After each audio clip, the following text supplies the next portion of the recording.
Hey guys, welcome back to the channel. Today we're setting up the Woodland Apiary.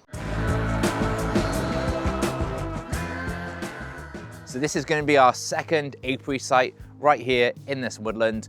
We brought some equipment here yesterday and we've brought even more here again today. We've got enough here to set up 4 complete hives and hopefully that will give us a good start to the season. Always handy to have a second apiary for making splits. We can move from one to the other. And yeah, I'm really excited to get this set up. Don't know how the bees are going to do here, but we won't know until we bring them. So I guess all we can do is get set up, get the bees here and see how they do. Today's task is to get the stands up, the hives leveled and ready to go. I'm going to do that first and then I'll show you the equipment we're using for this year's season. Now these are the hive stands I'm using. I made these a couple days ago. And yeah, enough for 2 hives, or you could put 3. So they're triple stands. The idea is 1 hive each side, and then you can also put another one in the middle, or you could put potentially like 4 or 5 nukes. Yeah, really easy to make, quite cheap, so about £20 per stand.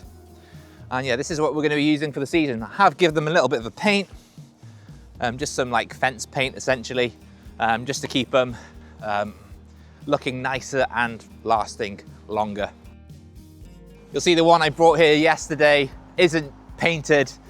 I'll probably paint that one as well before we actually have any bees here. Don't want them sticking to the stand when once I've painted it. This is in the way. This is what we brought here yesterday, and I got some slabs, some old gardening slabs. I guess you could get away with them just as they are, but we're going to try and keep the feet off the ground and dry. I guess it just helps keep the stands level as well once you've got all that weight on them. I'll move the camera a bit closer as well so you can see. So hopefully you got a bit of a better view there. Okay, so this is what I'm roughly thinking. 1 stand here, another stand here, another stand over there. I'm going to swap that one for the same size as these other 2. And then we've got enough for 6 hives or 9 if we put one in the middle. And that should be a good start.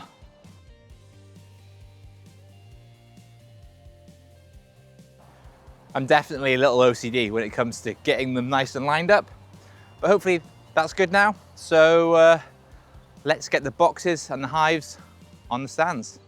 So we're going to start off with these oak underfloor entrances I made. Now I did make a load of pine ones and then realized after I made them, I made like 10, that they were treated timber and you can't use treated timber on beehives. Yeah, I should have checked that before making like 10 of them anyway. So I made these oak ones out of a board, an old warp board of oak. And yeah, they seem super solid. Looking forward to giving these a try. A little bit heavier than pine, obviously, because they're hardwood, but they should last forever. So yeah, we're starting off with these. Next up, Abelo Poly brood box. Now, the reason I went for poly boxes instead of cedar for the brood box is just to keep them a bit warmer, especially when they're overwintering. Probably not as durable as cedar, but it is, you know, like I say, warmer for the winter months and potentially better in this woodland where it probably could get quite damp. So we've got an oak floor, poly brood box. I got these queen excluders from Thorne, and they are plastic, but they're a bit thicker. They come with a bee space. Yeah, I didn't realize, I thought most of the plastic ones were just purely flat, but these actually have a built-in bee space in them. So should be okay. I have heard people say that the bees can get stuck in these, but yeah, we'll give them a try and see how they go. Much cheaper. I think I paid like £4 for these, so not bad. Queen excluder on there. Now I haven't got any frames in the brood box yet. That's because we're going to put some in when we transfer our nukes in. Then cedar super with 10 frame castellations. So I'm running SN1 frames now. We're going to try these out as well. Probably easier to uncap and process when it comes to the honey than the SN4s.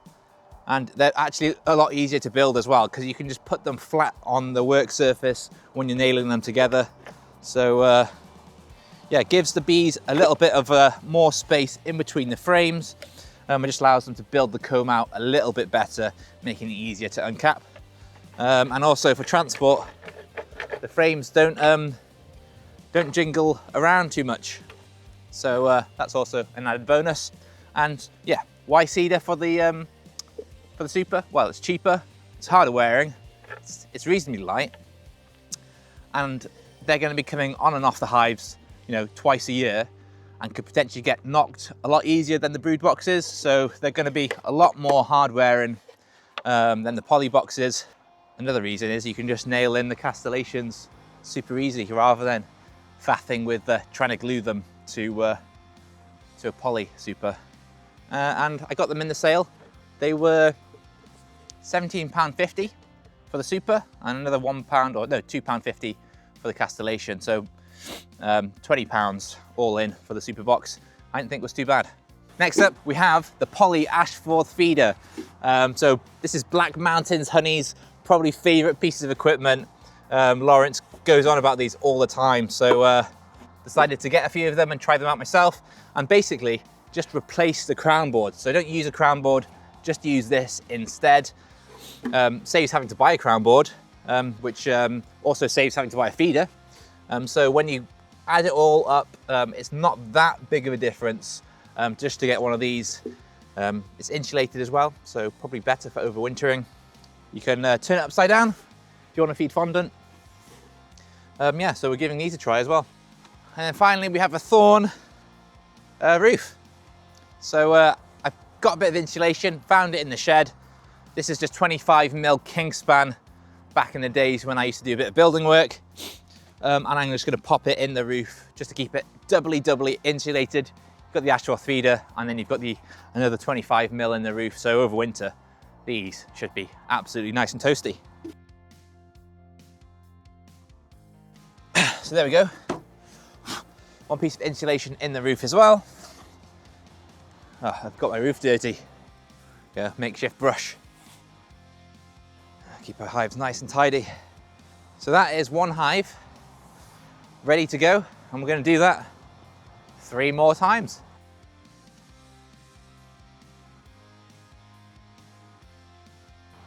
Next thing, get the straps on. Now these are 6-meter straps, so they're way too long at the moment. Maybe in the summer when we get loads of honey. A little bit on the optimistic side, I know. So there we go. We've got our 4 hives set up in our new Woodland Apiary. We've still got our 5 nukes on the roof at home. I think 4 of them will probably go in here.